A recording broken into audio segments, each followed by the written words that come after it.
الرحمن الرحيم وإن خفتم ألا تقسطوا في اليتامى فانكحوا ما طاب لكم من النساء مثنى وثلاث ورباع فإن خفتم ألا تعدلوا فواحدة أو ما ملكت أيمانكم ذلك أدنى ألا تعولوا صدق الله مولانا العظيم. अल्लाह तबारक व तआला मतिन आयतन सगोरन में इंसान जे तख्लीक जो बयान फरमायो। उन खां पोइ अल्लाह तबारक व तआला रिश्तेदारनि सां शफ़क़त सां पेश अचणु ऐं उन्हनि सां गांडापो करणु ऐं उन खां पोइ अल्लाह तबारक व तआला यतीमनि खे पंहिंजी हक़ ॾियण जो हुकुम फरमायो। हिन आयत सगोरीअ में अल्लाह तबारक व तआला यतीमनि जे ॿियनि हक़नि जो बि बयान फरमाए थो।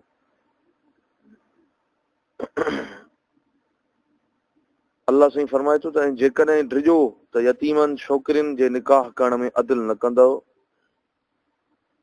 हिन आयत सगोरीअ में अल्लाह तबारक व तआला यतीम औरतुनि यतीम छोकिरियुनि जे निकाह जो तज़किरो फरमायो आहे। छो त नुज़ूल क़ुरान जे वक़्त बि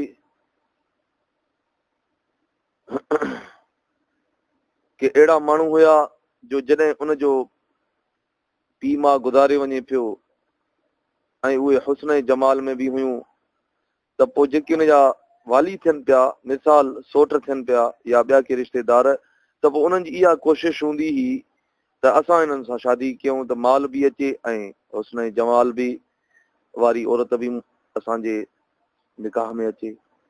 त पोइ उहे छा कंदा हुआ त उन्हनि सां इंसाफ़ न कंदा हुआ, न ई उन्हनि खे जेका उहा हक़ महर हुई उहा उन्हनि खे सही तरीक़े सां अदा कंदा हुआ। अहिड़े तरीक़े सां उन्हनि सां इंसाफ़ बि न कंदा हुआ। हज़रत उर्वा बिन ज़ुबैर रहमतुल्लाह अलैह हज़रत अम्मा आयशा सिद्दीक़ा रज़ियल्लाहु ताला अन्हा जो भाणेजो आहे।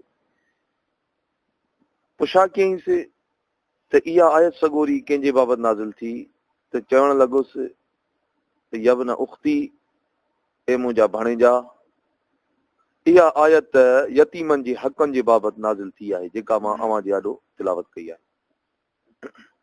वरी के अहिड़ी टोली हूंदी हुई जो जॾहिं उहा यतीम छोकिरी हुस्न जमाल में न हूंदी हुई या उन वटि पैसो हूंदो हो त पोइ उनखे ॿिए हंधि शादी बि न कराईंदा हुआ। छो त जेकॾहिं शादी कराईंदासीं त असांखां माल जेको हलियो वेंदो, जेको असांखे कब्ज़े में आहे, त अहिड़े तरीक़े सां उन्हनि जे मथां ज़ुल्म कंदा रहंदा हुआ।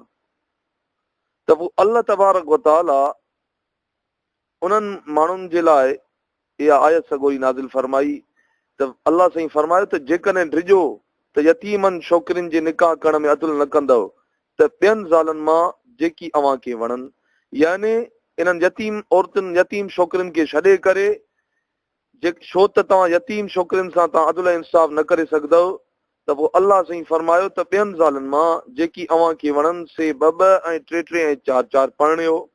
यानी तव्हांखे इजाज़त आहे त तव्हां जेको आहे सो 2 शादियूं कयो या 3 शादियूं कयो या 4 कयो, तव्हांखे जेको आहे सो चइनि ताईं इजाज़त आहे। छो त तव्हां इन शर्त ते जो तव्हां यतीम छोकिरियुनि सां इंसाफ़ न कंदव, ऐं इहे जेके चइनि जी इजाज़त आहे उहो इंसाफ़ सां मशरूत आहे। ऐं इहा यादि रखणु घुरिजे ॻाल्हि त अल्लाह तबारक व तआला क़ुरान में 4 शादियुनि ताईं ईअं सम्झो त इन खां मथे स्टॉप करे छॾियो, बंदि करे छॾियो त 4 खां मथे तव्हांखे न ई करणी। इहा 4 ताईं हद आहे। ऐं इहा यादि रखणु घुरिजे ॻाल्हि त इहा उम्मतुनि ताईं आहे, बाक़ी नबी इन्हनि खां मुस्तस्ना आहिनि। जीअं हुज़ूर अकरम सल्लल्लाहु अलैहि वसल्लम जूं मुतअद्दिद घर वारियूं हुयूं, हुज़ूर अकरम सल्लल्लाहु अलैहि वसल्लम खां 4 खां मथे हुयूं। किन रवायतुनि में अचे थो साईं जन जो 15 निकाह थिया हुआ, 13 सां साईं जन जी मुक़ारबत थी हुई, ऐं उन खां अलावा बैक वक़्तु साईं जन जे हरम में 9 घर वारियूं हुयूं। अहिड़े तरीक़े सां इहा हुज़ूर अकरम सल्लल्लाहु अलैहि वसल्लम खां जेके अॻु में नबी थी गुज़रिया उन्हनि बि मुतअद्दिद अज़वाज ऐं उन खां अलावा मुतअद्दिद निकाह कया हुआ। जीअं हज़रत दाऊद अलैहिस्सलाम हज़रत सुलेमान अलैहिस्सलाम जे लाइ ईंदो आहे त उन्हनि जूं बि तमामु घणियूं घर वारियूं हुयूं। बर सूरत हज़रत मौलाना उबैदुल्लाह सिंधी रहमतुल्लाह अलैह लिखियो आहे त जेके यूरोपियन आहिनि, यूरोप कंट्रीज़ जा माण्हू जे मौरिख या तनक़ीद कंदड़, इन्हनि हिन आयत खे निशानो बणायो त ॾिसो नऊज़ बिल्लाह मुस्लमान केॾा आयाश परस्त आहिनि जो 4 जेको आहे शादियुनि जी इजाज़त था ॾियनि। ऐं उन जवाबु ॾिनो, मौलाना अबैदुल्लाह सिंधी रहमतुल्लाह अलैह लिखनि था त असांजे मुफ़स्सिरीन जवाबु ॾिनो त चइनि ताईं वाजिबु न आहे बल्कि इजाज़त आहे, रुख़्सत आहे, 4 ताईं तव्हां शादी करे सघो था। अॻिते वधा असां कयूं त माण्हुनि जा 3 तबका आहिनि। पहिरियों आहे अदना, जंहिंजी कुवत बा घटि हूंदी आहे, उनखे हिकिड़ी घरवारी काफ़ी आहे। ऐं ॿिए नंबर ते कुवत बा घणी हूंदी आहे त इंसानु जेकॾहिं ॿियो निकाह न करे त गुनाहनि में दाख़िल थियण जो या गुनाहनि में गिरण जो ख़दशो आहे, ऐं उनजे लाइ इजाज़त आहे त ॿी शादी करे। ऐं 3 नंबर ते जेको माण्हू जिस्मानी ऐं माली हिसाब सां ताक़तवर आहे त उनजे लाइ 4 शादियुनि जी इजाज़त आहे, 4 शादियूं करे सघे थो।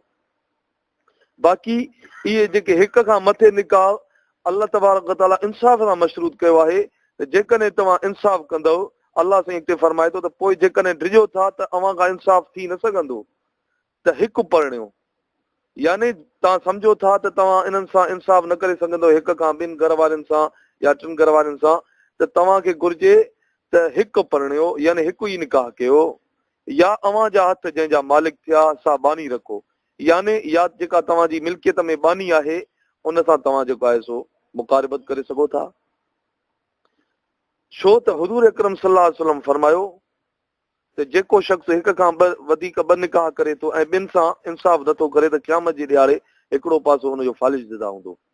अहिड़े तरीक़े सां अचे थो त इंसाफ़ शामे उहो आहे शबबाशी में, या उन खां अलावा सामान खुराक जे हवाले सां, ख़र्च जे हवाले सां, उहे समूरनि जेके बि घर वारियूं आहिनि 2 या 3 उन्हनि सां समूरनि सां बाक़ाइदगीअ सां इंसाफ़ सां पेश अचे। हा, बाक़ी दिली ख़्वाहिश हूंदी आहे, दिली हिकिड़ी मोहबत हूंदी आहे, उहा हिकिड़े तरफ़ इंसानु उहो मजबूर आहे, उनजी पकड़ न आहे। बाक़ी इंसाफ़ तमामु ज़रूरी आहे ज़ाहिरी तौर ते। ऐं ॿियो जेके यूरोपियन आहिनि, यूरोपियन मौरिखीन, उन्हनि वरी ॿी तनक़ीद इहा कई त नऊज़ बिल्लाह हुज़ूर अकरम सल्लल्लाहु अलैहि वसल्लम जिन तमामु घणी शादियूं कयूं, नऊज़ बिल्लाह हुज़ूर अकरम सल्लल्लाहु अलैहि वसल्लम जिन अयाश हुया, त उन्हनि जो मुफ़स्सिरीन हज़रात इहो जवाबु ॾिनो आहे त हुज़ूर अकरम सल्लल्लाहु अलैहि वसल्लम जिन 25 सालनि खां 50 साल ताईं हिकिड़ो ई निकाह कयो, उहा बि हिकिड़ी बेवा औरत हुई। ऐं उन खां अलावा लिखनि था त हिक खां सवाइ समूरियूं जेके साईं जन जूं घर वारियूं हुयूं उहे सभु शादीशुदा हुयूं। तंहिंजे करे इन सां छा अयाशी थी सघे थी जो हिकिड़ो शख़्स साईं जन हुज़ूर अकरम सल्लल्लाहु अलैहि वसल्लम जिन 50 साल ताईं हिकिड़ो ई निकाह करनि ऐं 50 साल खां पोइ ॿिया निकाह करनि, इन सां अयाश नथो थी सघे माण्हू।